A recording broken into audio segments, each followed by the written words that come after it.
سے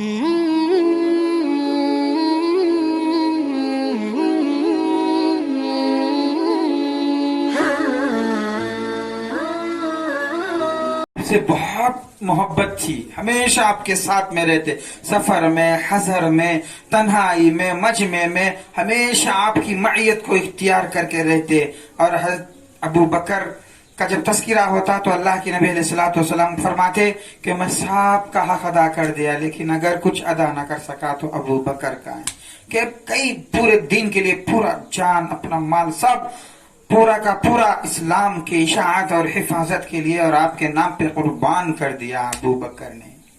آپ تاجر تھے، تجارت کرتے تھے، آپ سرداران مکہ میں تھے۔ اکثر قبل اسلام آپ سامان لیتے اور چلے جاتے، ملک شام چلے جاتے اور اطراف قریب ارد گرد ملکوں کا سفر کرتے رہتے۔ تو ایک مرتبہ آپ قبل اسلام ملک شام کے ارادے سے گئے، جانے کے بعد معمول کے مطابق آپ کسی جگہ پڑاؤ ڈالتے، تو اسی طرح ملک شام جب پہنچنے سے پہلے رک کر وہاں آرام کیے رات میں، تو وہاں پہ خواب ایک دکھا دیتے ابو بکر نے۔ ابھی ظہور اسلام نہیں تھا، آپ نے نبوت کا اظہار بھی نہیں کیا، آپ صلی اللہ علیہ وسلم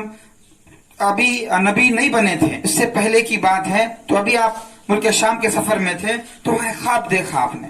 خواب دیکھا تو خواب دیکھ کر آپ بحیرہ کے پاس گئے، جو بہت بڑے راہب ہیں،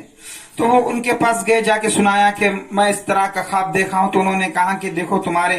شہر میں مکے کے اندر اور تمہارے برادری میں سے ایک شخص کھڑے گا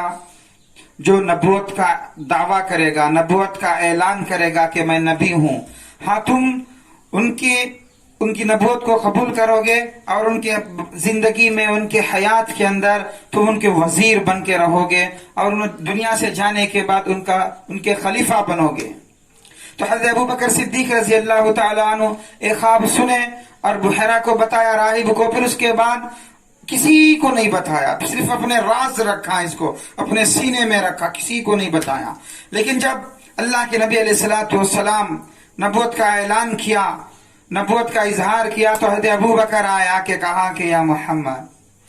آپ بتاؤ کہ آپ کے پاس دلیل کیا ہے کہ آپ نبی ہیں، مجھے بتاؤ آپ کے پاس کیا دلیل ہے۔ تو قربان جائے، اللہ کے نبی علیہ الصلوۃ والسلام نے چہرہ دیکھا ابو بکر کا، دیکھ کے مسکرایا، مسکرا کے کہا کہ ابو بکر، کیا تمہارا وہ خواب یاد نہیں ہے جو تم ملک شام میں دیکھے تھے،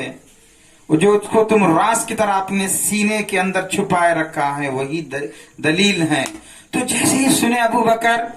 تو خوشی سے چہرہ چمک گیا، چہرہ کھل گیا، تو آپ کو سینے سے لگا لیا اور آپ کے پیشانی پہ بوسہ دیا، دیکھ کے کہا کہ اشہد انک رسول اللہ،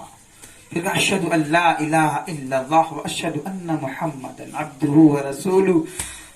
یہ کہہ کے سینے سے لگا لیا، اس لیے کہ ایک راز رکھا تھا اس خواب کو، کسی کو نہیں معلوم، صرف ابو بکر کو اور راہب کو، ان کے علاوہ کسی کو نہیں معلوم تھا۔ تو یہ جب ظاہر کر دیا تو خوش ہو گئے کہ کہا کہ ہاں، آپ تو سچے نبی ہیں۔